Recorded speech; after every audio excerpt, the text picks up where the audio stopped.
വയനാട് ചൂരൽമല മുണ്ടക്കൈ പുനരധിവാസ പദ്ധതി രൂപരേഖയ്ക്ക് അംഗീകാരം. പദ്ധതിയുടെ നിർമ്മാണ ചുമതല ഊരാളുങ്കലിനാണ്. കിഫ്കോണിനാണ് മേൽനോട്ടം. ചെലവ് 750 കോടി വരും. കൽപ്പറ്റയിലും നെടുമ്പാലയിലും ടൗൺഷിപ്പ് നിർമ്മിക്കും. പദ്ധതി സമയബന്ധിതമായി പൂർത്തിയാക്കുമെന്ന് മുഖ്യമന്ത്രി പിണറായി വിജയൻ അറിയിച്ചു. പുനരധിവാസത്തിന് യോഗ്യരായവരുടെ പട്ടിക 25-നുള്ളിൽ പുറത്തിറക്കും. പുനരധിവസിപ്പിച്ചാലും പഴയ ദുരന്തഭൂമി ഉടമകൾക്ക് തന്നെയുള്ളതാണെന്നും മുഖ്യമന്ത്രി അറിയിച്ചു. പുനരധിവസിപ്പിക്കാൻ കഴിയുന്ന രീതിയിൽ ഭൂമി കണ്ടെത്താൻ വയനാട്ടിൽ പ്രയാസമുണ്ട്. വീട് വെച്ച് നൽകുക എന്ന് മാത്രമല്ല പുനരധിവാസം എന്തുകൊണ്ട് ഉദ്ദേശിക്കുന്നത്. എല്ലാ രീതിയിലും ദുരന്തത്തെ അതിജീവിച്ച് ജീവിതം മുന്നോട്ട് കൊണ്ടുപോകാനുള്ള ഉപജീവന മാർഗങ്ങൾ ഉൾപ്പെടെയുള്ള പുനരധിവാസം യാഥാർത്ഥ്യമാക്കുകയാണ് ഉദ്ദേശം. എൽസ്റ്റോൺ എസ്റ്റേറ്റിലെ ടൗൺഷിപ്പ് കൽപ്പറ്റ മുനിസിപ്പാലിറ്റിയിലും നെടുമ്പാല എസ്റ്റേറ്റിലെ ടൗൺഷിപ്പ് മേപ്പാടി പഞ്ചായത്തിലുമാണ് വരുന്നത്. അതിനനുസൃതമായി ഭൂമിയുടെ വിലയിൽ വരുന്ന വ്യത്യാസം കണക്കിലെടുത്ത് എൽസ്റ്റോൺ എസ്റ്റേറ്റിൽ ഒരു കുടുംബത്തിന് 5 സെൻറ്റും നെടുമ്പാലയിൽ 10 സെൻറ്റുമായിരിക്കും നൽകുക. ടൗൺഷിപ്പുകളിൽ വീടുകൾക്ക് പുറമെ വിനോദത്തിനുള്ള സൗകര്യങ്ങൾ, മാർക്കറ്റ്, ആരോഗ്യകേന്ദ്രം, വിദ്യാലയം, അംഗൻവാടി, കളിസ്ഥലം, വൈദ്യുതി, കുടിവെള്ളം, ശുചിത്വ സംവിധാനങ്ങൾ ഇവയെല്ലാം സജ്ജമാക്കും. ദുരന്തബാധിത കുടുംബങ്ങളുടെ അന്തിമ ലിസ്റ്റ് 2025 ജനുവരി 25-നകം പുറത്തിറക്കാൻ കഴിയും വിധമാണ് പ്രവർത്തനങ്ങൾ നീക്കുന്നത്. വാർത്തയുടെ വിവരങ്ങളുമായി എസ് ശാലിനി എത്തിച്ചേരുകയാണ്. ശാലിനി, ഈ വയനാട് പുനരധിവാസ പദ്ധതിയെക്കുറിച്ച് വിശദീകരിക്കാനാണ് മുഖ്യമന്ത്രി അല്പസമയം മുമ്പ് വാർത്താ സമ്മേളനം വിളിച്ചു ചേർത്തത്.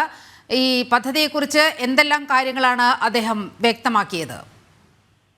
നീലിമ, ഇന്ന് രാവിലെയോട് കൂടിയാണ് വയനാട് പുനരധിവാസവുമായി ബന്ധപ്പെട്ട നിർണായകമായിട്ടുള്ള യോഗങ്ങൾ ചേർന്നത്. അതിൽ പ്രധാനമായും സ്പോൺസർഷിപ്പ് നൽകുന്നവരുമായി ആദ്യ യോഗം മുഖ്യമന്ത്രിയുടെ നേതൃത്വത്തിൽ ചേർന്നതിന് ശേഷമാണ് ഈ യോഗത്തിന്റെ തീരുമാനങ്ങൾ ഉൾക്കൊണ്ടുകൊണ്ട് പ്രത്യേക മന്ത്രിസഭാ യോഗം ചേർന്നത്. ഈ മന്ത്രിസഭാ യോഗത്തിലാണ് സുപ്രധാനമായിട്ടുള്ള തീരുമാനങ്ങൾ എടുക്കുകയും ചെയ്തിട്ടുള്ളത്. വലിയ രീതിയിലുള്ള വിമർശനങ്ങൾ വയനാട് ദുരന്ത പശ്ചാത്തലത്തിൽ സംസ്ഥാന സർക്കാരിനെതിരെ ഉയരുന്ന സാഹചര്യത്തിൽ കൂടിയാണ് പുനരധിവാസം അടക്കമുള്ള കാര്യങ്ങളിൽ നിർണായക തീരുമാനം ഇന്ന് ഈ യോഗം എടുത്തിട്ടുമുള്ളത്. അതിൽ പ്രധാനമായും മേപ്പാടി, മുണ്ടക്കൈ അടക്കമുള്ള മേഖലകളിലെ പുനരധിവാസം ഉടൻ തന്നെ യാഥാർത്ഥ്യമാക്കും എന്നുള്ളതാണ് മന്ത്രിസഭാ യോഗത്തിന്റെ തീരുമാനം. ഇതിനായി 2 ടൗൺഷിപ്പുകൾ നിർമ്മിക്കുമെന്നുള്ളതാണ് മുഖ്യമന്ത്രി വ്യക്തമാക്കിയിട്ടുള്ളത്.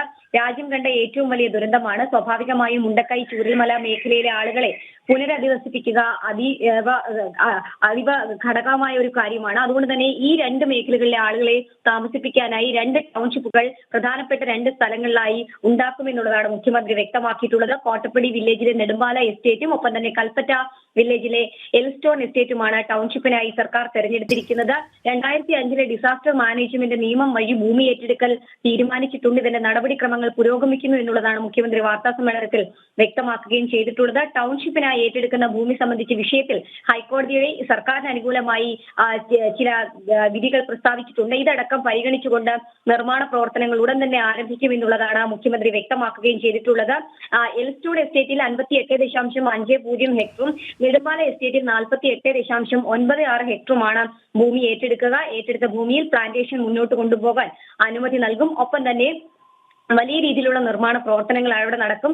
ഒരു കുടുംബത്തിന് വേണ്ട എല്ലാ രീതിയിലുമുള്ള നിർമ്മാണങ്ങൾ, ഒപ്പം തന്നെ കെട്ടിടങ്ങൾ അടക്കമുള്ള കാര്യങ്ങൾ ഇവയിൽ ഉണ്ടാകും. അതിൽ കൽപ്പറ്റ ടൗൺഷിപ്പിലായി 5 സെന്റ് ആയിരിക്കും ഒരു കുടുംബത്തിന് നൽകുക. 5 സെന്റിനുള്ളിൽ 1000 സ്ക്വയർ ഫീറ്റ് വീട് നൽകും. നെടുമ്പാലയിലാണെങ്കിൽ 1000 സ്ക്വയർ ഫീറ്റ് വീട് 10 സെന്റ് ഭൂമിയിലായിരിക്കും ഒരു കുടുംബത്തിന് നൽകുക എന്നുള്ളതാണ് മുഖ്യമന്ത്രി വ്യക്തമാക്കിയിട്ടുള്ളത്. ഇതിനടക്കമുള്ള നടപടികൾ പുരോഗമിക്കുകയാണെന്ന് മുഖ്യമന്ത്രി വ്യക്തമാക്കുകയും ചെയ്തിട്ടുണ്ട്. ഒപ്പം തന്നെ ദുരന്തബാധിത മേഖലയിലെ ഭൂമിയുടെ ഉടമസ്ഥാവകാശം നിലവിലെ കുടുംബാംഗങ്ങൾക്ക് തന്നെ ആയിരിക്കും എന്നുള്ളതാണ് മുഖ്യമന്ത്രി വ്യക്തമാക്കുകയും ചെയ്തത്. നിർമ്മാണ പ്രവർത്തനങ്ങൾ ഉടൻ ആരംഭിച്ചത് പൂർത്തീകരിക്കാനുള്ള നടപടികളും സർക്കാർ തലത്തിൽ നടക്കുകയാണ്. സർക്കാരിന്റെ ഏറ്റവും വിശ്വസ്തരായ ഊരാളുങ്കൽ സൊസൈറ്റിയെ തന്നെയാണ് ഈ നിർമ്മാണങ്ങളുടെ, ഈ 2 ടൗൺഷിപ്പുകളുടെയും നിർമ്മാണ ചുമതല ഏൽപ്പിച്ചിട്ടുള്ളത് എന്നുള്ളതാണ് മുഖ്യമന്ത്രി വ്യക്തമാക്കുന്നത്. വരുന്ന 4-ാം തീയതിയും ചില കൂടിയാലോചനകൾ ഇതുമായി ബന്ധപ്പെട്ട് നടക്കും. ഒപ്പം തന്നെ മുഖ്യമന്ത്രിയുടെ നേതൃത്വത്തിൽ പ്രത്യേക സമിതി രൂപീകരിച്ചുകൊണ്ടായിരിക്കും നിർമ്മാണ പ്രവർത്തനങ്ങളും നിർദ്ദേശങ്ങളും അടക്കമുള്ള കാര്യങ്ങൾ നൽകുക എന്ന് മുഖ്യമന്ത്രി ആവർത്തിക്കുന്നുണ്ട്. ഹൈക്കോടതിയിൽ നിന്നും കേന്ദ്ര സർക്കാരിൽ നിന്നും അതിരൂക്ഷമായ വിമർശനങ്ങൾ വയനാട് ദുരന്ത പശ്ചാത്തലത്തിൽ വയനാട് പുനരധിവാസ പ്രവർത്തനങ്ങൾ അട്ടിമറിക്കുന്നു എന്നുള്ള ആരോപണങ്ങൾ ഉയർന്ന സാഹചര്യത്തിലാണ് ഇപ്പോൾ പുതുവർഷ ദിനത്തിൽ ഇത്തരത്തിലൊരു പ്രഖ്യാപനവും യോഗങ്ങളും നടപടികളും സർക്കാർ തലത്തിൽ ഉണ്ടായിട്ടുള്ളത്. നീലിമ.